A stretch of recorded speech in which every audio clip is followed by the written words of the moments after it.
Assalamualaikum semuanya, selamat datang di Sejarah Channel. Sejarah Channel akan membahas sejarah Datuk Godang Cincin dan Kerajaan Rokan. Sebelum kita bahas, mohon dukungannya, dengan menekan tombol like dan subscribe, terima kasih.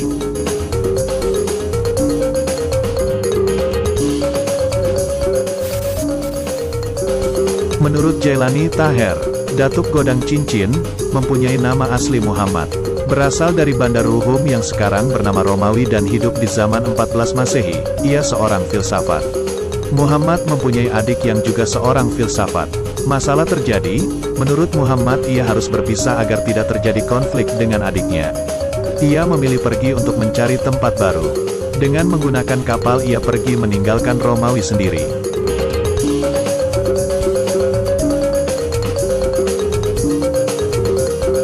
Setelah jauh menempuh perjalanan, ia sampai di muara Sungai Kampar, melalui Selat Melaka, berhenti di Kuala Sako untuk mencari ikan untuk disalai. Kini daerah ini bernama Desa Penyalai. Menelusuri sampai ke hulu, ia mencari teman untuk berkonsultasi. Di perjalanan, tampak asap di atas sebuah bukit, kemudian Muhammad menepikan kapalnya, dan mencari asap itu berada.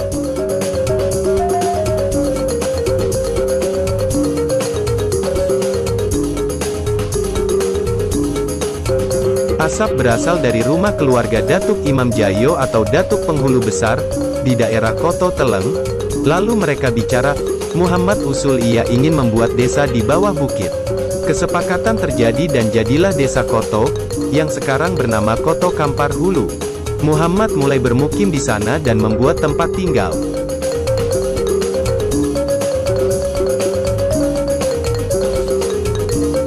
Muhammad mulai mencari warga untuk diajak menetap di wilayahnya. Ia pergi ke sana kemari, bertemu dengan keluarga Datuk Paduko. Muhammad menawarkan kepadanya. Awalnya ditolak oleh Datuk Paduko. Lalu Muhammad pergi mencari warga lain. Tak lama, keluarga Datuk Paduko mendapat musibah diserang oleh ulat bulu. Akhirnya mereka pergi meninggalkan tempat yang lama dan menetap di wilayah Desa Koto.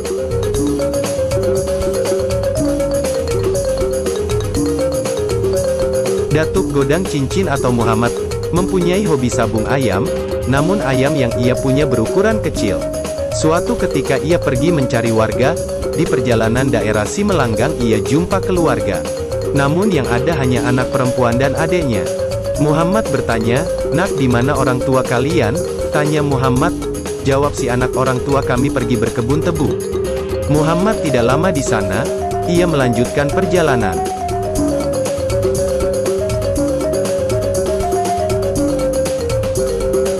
Di perjalanan, Datuk Godang Cincin singgah di rumah anak perempuan dan adiknya tadi.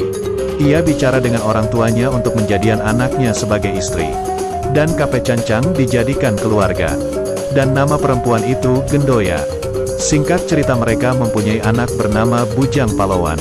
Saat usia remaja, Bujang diberikan baju rantai keamanan untuk membela diri.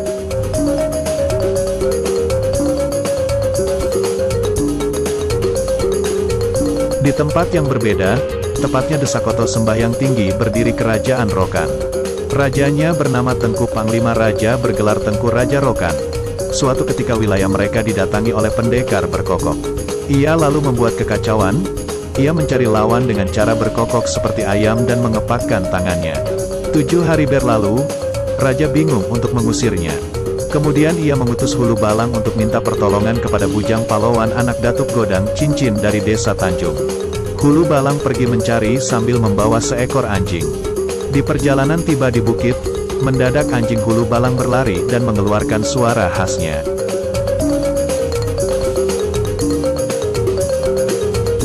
Ternyata di bawah Bukit Suligi, anjing Hulu Balang bertemu dengan seekor anjing dalam hutan. Lalu berkelahi. Kemudian Hulu Balang mendekat ke tempat anjing itu berkelahi. Sampai di situ bertemu dengan tuan anjing yaitu bergelar Datuk Godang Cincin, orang yang mereka cari. Hulu Balang menyampaikan pesan Raja Rokan meminta Bujang Pahlawan, anak Datuk Godang Cincin, untuk membantu menyingkirkan pendekar berkokok yang mengganggu kerajaan mereka.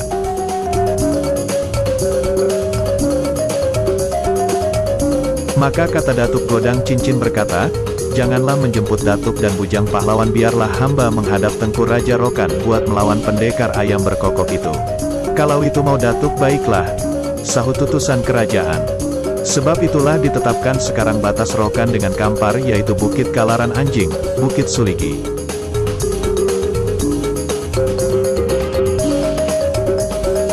Datuk Godang Cincin dan Bujang Pahlawan berjalan ke Koto Sembahyang Tinggi sambil membawa sebatang tebu. Sampai di Koto Sembahyang Tinggi, Datuk Godang Cincin dan anaknya menghadap Raja ke istana. Di istana, Raja berkata, pendekar ayam berkokok datang dari laut hendak berkelahi dengan orang Koto Sembahyang Tinggi. Namun tak seorang pun yang sanggup untuk melawan dia. Kami minta pertolongan pada Datuk. Baiklah, saya akan coba melawannya, jawab Datuk Godang Cincin. Datuk Godang Cincin dan Bujang Pahlawan berjalan ke lapangan kosong, menunggu pendekar berkokok tiba. Tak lama pendekar berkokok datang. "Apa kau yang mau melawan aku?" tanya pendekar berkokok. "Iya, akulah lawanmu," jawab Bujang Pahlawan. Datuk Godang Cincin beranjak ke tepi lapangan, sambil memakan tebu yang ia bawa dari desa Tanjung. Pendekar berkokok menggunakan pedang, sedangkan Bujang Pahlawan memakai kacip, pengupas pinang. Pendekar berkokok dan Bujang Pahlawan tidak sampai menyentuh badan, hanya menggunakan tenaga dalam. Senjata mereka tidak digunakan untuk berkelahi. Di tempat lain, Datuk Godang Cincin duduk sambil memakan tebu, ampasnya dilempar ke tengah perkelahian. Tak sadar, pendekar berkokok menginjak ampas tebu tersebut. Lalu Bujang Pahlawan berkata kepada ayahnya, "Apakah hari sudah siang?" Datuk menjawab, "Lihat ke atas, nak." Bujang menoleh ke atas. Saat menurunkan kepala, tiba-tiba lidah pendekar berkokok seketika putus. Dan ia tidak bisa lagi berkokok seperti biasa.